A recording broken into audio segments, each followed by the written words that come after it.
Hey guys, me again. Coming back from a ride up to the Red Top Mountain. Thought I'd tell you about my recent experience with the Spyder here. Sort of the Spyder update finale.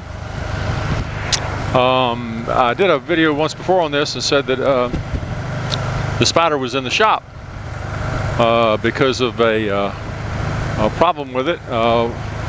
We didn't know what the problem was. We just knew that the air suspension, which affects only the rear tire, makes it softer or harder, kind of raises it up, lowers it down a little bit. It really just kind of affects the ride. It had stopped working the last couple of times we had ridden it. It would flip over and the little display would say manual, and it wouldn't let me pump any air into it. So we took it in.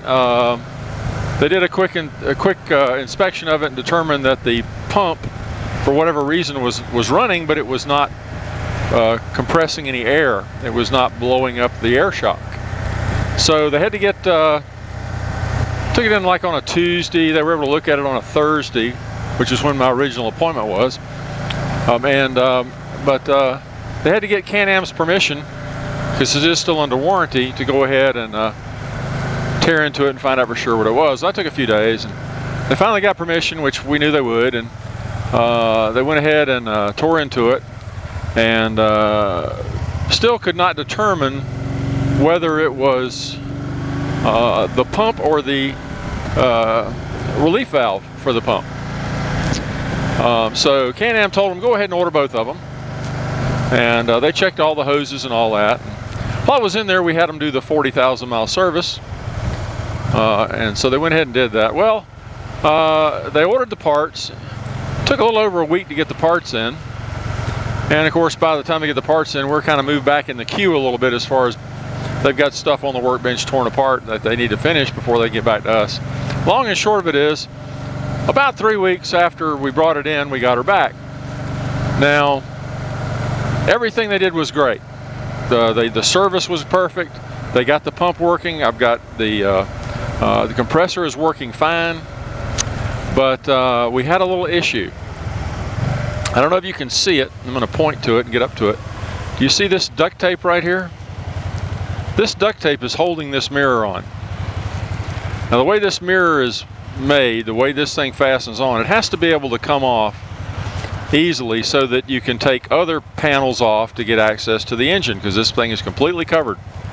And when I picked it up, I was driving it back to the house, and I got about 3 or 4 blocks away, and I hit a pretty good bump, and the mirror just kind of flopped over.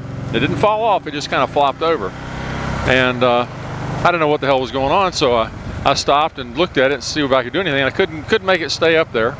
So I carefully turned around and drove back to the dealership and showed it to the service rep there, and he said, well, let me get the mechanic. And the mechanic came out and he said, it was like that when it came in. And I said, I can promise you it wasn't like that when it came in. And he said, well, I don't have to take the mirror off to do what I had to do. And he turned around and walked back into the shop. Well, I was in the service and parts business for a long time. I don't get upset about stuff like that. God knows how many times I've told a customer the same thing. So I'm very familiar with it. I'm just on the other end of it. So the service guy, we pulled the mirror off, we looked at it, and it turns out that right at the top is a little plastic tab that has to fit over a little metal stud. And thinking on it, I haven't gotten a confirmation from anybody on this, but thinking on it, it looks like it's made out of plastic, and it's fairly flimsy, so that if somebody hit down on the mirror or bumped it really hard, it would snap that little part instead of breaking all the fiberglass or plastic around it. So, it looks like that's the way it was designed, and that's exactly what it did. I think in the 3 weeks that it was there, they had to move it around quite a bit, keep it out, it's probably packed in there with some other bikes waiting on parts, and somebody hit it and broke it, and then just kind of stuck it back up on there kind of easy and never said anything to anybody. So somebody knows it happened, but hey, with tax, it's like $6.50 for that little part. Of course, they don't have one. So we got it ordered. It should be here in a couple of days. But, you know, it's little things that make a really big difference with a dealership.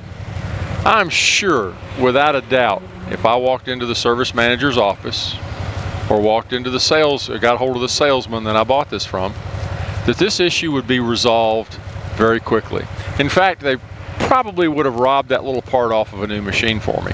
But it's not that big a deal. I got a couple of pieces of tape on it. Part's going to be here in a couple of days. I'll go ahead and change it out. I won't bother them. It's only 2 little screws, and then it clips right back on, and it's done. But I just wanted to give you an update on the Spyder. Again, the problem it went in for, which was the air compressor, which as far as I can tell, nobody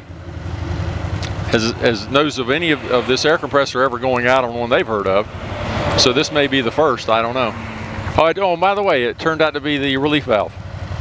That's what they were able to determine. So I've got a new pump, new relief valve. All that's perfect. The service they did was perfect.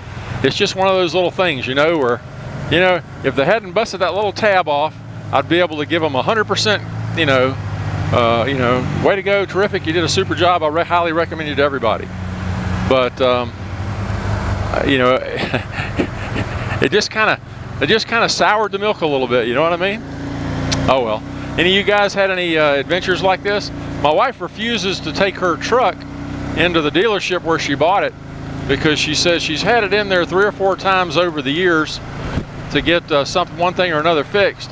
And she says every time she takes it in there, they fix it, but they break something else. The last time she went in, I forgot what it was for, it was something relatively minor. When she got in it to come home, the radio wouldn't work anymore. And it turned out that they had, I think, blown a fuse or something like that, so it wasn't a big deal, but still, you would think that, you know, a dealership, if you care about word of mouth from your customers and keeping them completely happy, this is stuff you need to check. And again, I can't fault them for the mirror in terms of, if it had been hanging off when I picked it up, everybody would have seen it, we'd have caught it right then. But it wasn't. It was just enough of the little plastic tab left right up in top here that it was just barely holding it. But as soon as I hit a bump, like that one back there, the mirror just kind of popped down about that far, like that, boop, right on the end. But anyway, that's where it all stands. Everything's cool. I still love Spyders. It's a terrific machine. I highly recommend it. Just if I have any advice at all, really go over your motorcycle when you pick it up. Don't be like me, who should know better, and was so excited to get his motorcycle back after 3 weeks of not having it that I just jumped on it and took off and didn't really look at anything. But anyway, that was it. If you've had any similar experiences, please let me know. Having a lovely afternoon ride on this thing. Headed back to the house. Take care, everybody. Bye-bye.